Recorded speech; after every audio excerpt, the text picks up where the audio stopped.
Hi, I'm Carl Azuz. Happy to see you this Tuesday for 10 minutes of world events. We've got some news out of the war-torn nation of Syria leading off our show. Russia has been involved in the conflict. Since last September, it's been launching airstrikes that military analysts say have helped the Syrian government forces of President Bashar al-Assad. Monday, Russian President Vladimir Putin announced his military would pull out of Syria starting today. The Russian leader says his nation's goals in Syria have been reached. The announcement was made at the same time that peace talks resume. They involve Syria's government, different rebel groups, and international officials. And some analysts say the Russian withdrawal is a sign that President Putin is now pushing Syria's leader to reach a political settlement and end the nation's 5-year-old civil war. Moving through rebel-held northern Syria is difficult and dangerous. As foreign journalists in areas with a strong jihadist presence, we had to travel undercover to see a war few outsiders have witnessed. The city of Idlib is the only provincial capital under rebel control. This was its courthouse until it was hit by an airstrike in December. Dozens were killed. 40-year-old lawyer Talal Al-Jawi told us he was inside the building when it was hit. His arm was smashed, but he was lucky to survive. The Russian planes target anything that works in the interest of the people. The goal is that people here live a destroyed life, that people never see any good, that they never taste life. This is the tax of living in a liberated area. An hour later, we saw that tax for ourselves while filming in a town nearby. We heard the scream of fighter jets wheeling overhead.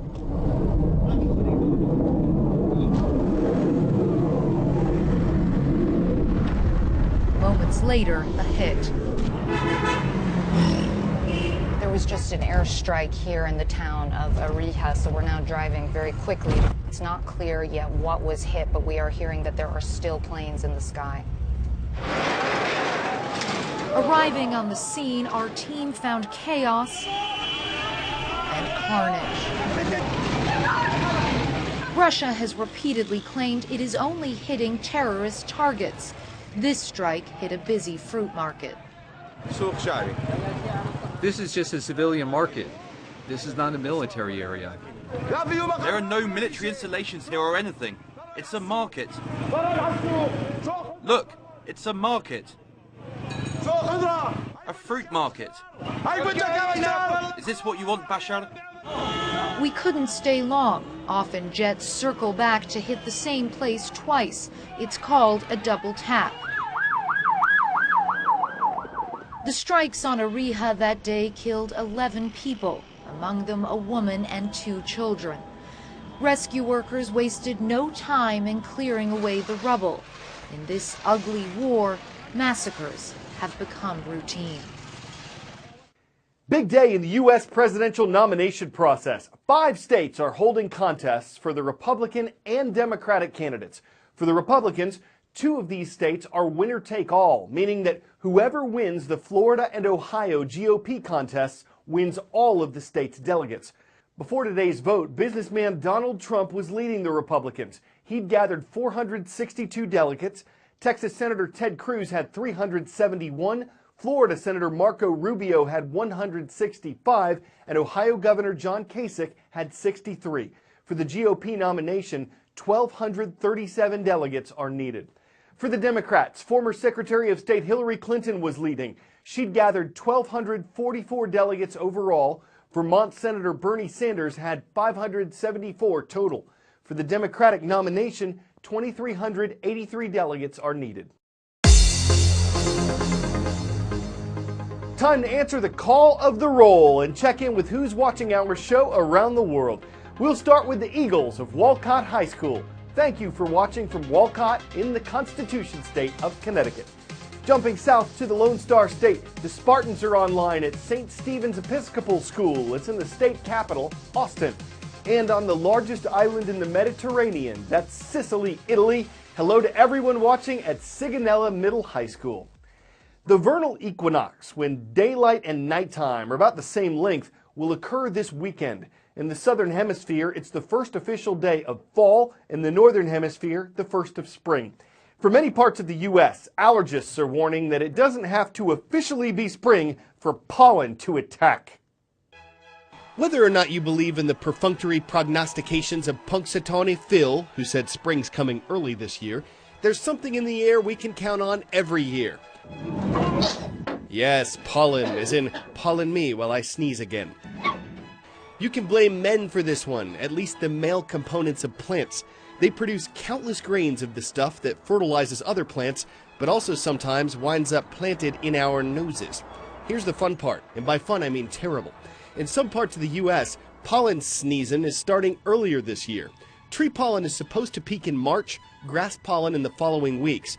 What does that mean? Well, researchers count the number of pollen grains in a cubic meter of air. A count of 120 or more is considered high, but in recent years, the Southeast has seen counts in the thousands. If you're not allergic, you'll notice the pollen on your yellow car, which didn't start out yellow. If you are allergic, you'll know by the coughing, sneezing, wheezing, sniffling, allergic suffering that pollen brings you. The worst times for pollen are dawn and dusk, so you want to try to be indoors then. The best, right after it rains, when the air is clearer. Here's hoping your pollen season isn't a pollen. We've walked on the moon, sent spacecraft to the far reaches of our solar system, yet humans have only explored 5% of the world's oceans. Why? Well, for one thing, building a submersible that can withstand the water pressure takes a feat of engineering. Deep water exploration is time-consuming, it's expensive, researchers have trouble getting funding, and like space exploration, it's dangerous. But there are inventors who are making deep strides. The latest suit that we're building right now is called an exosuit. And exo, very simply, is from exoskeleton, like a crab shell, and all your soft meat inside it doing what you want to do. So it's kind of like Iron Man come to life. My name is Phil Newton, and I design and build things to go under the sea, deep under the sea. Inside the suit, you're at the same pressure that we were designed to be at, the pressure that we're at right now. And with this suit, you can go down to 1,000 feet and even deeper and have no pressure effects whatsoever because inside it is one atmosphere. The suits are better suited for working. Your arm's actually in there, your hands are gripping the grippers, and so when you move, it moves. It's really kind of a paradox in as much as it has to be absolutely rigid to withstand that high outside pressure. At say 1,000 feet, the pressure is 500 pounds per square inch. But it has to be flexible so you can move the arms and legs and work. Otherwise, what's the point in going down there? The suit has a tether to the surface, and that tether provides you with power because the suit flies. It has thrusters on it, and it flies around on the end of this umbilical. So why doesn't everybody do it? Well, first of all, the suits are very hard to build, and they're expensive. They're very expensive. So the most difficult thing is getting the price down. Going down the exosuit is almost always going down for a purpose. I want the pilot to be able to accomplish the task, whatever it is, whether it's photography, welding, cutting, blasting, burning, and not think about the suit at all.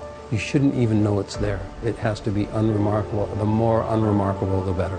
I guess what drives me is that there's still so much more to be done. It's tremendous to be able to go to greater depths than you've been to ever before and to examine them. And when archaeologists and scientists are able to go down there, the deeper they go, the more things they find that they didn't even know existed.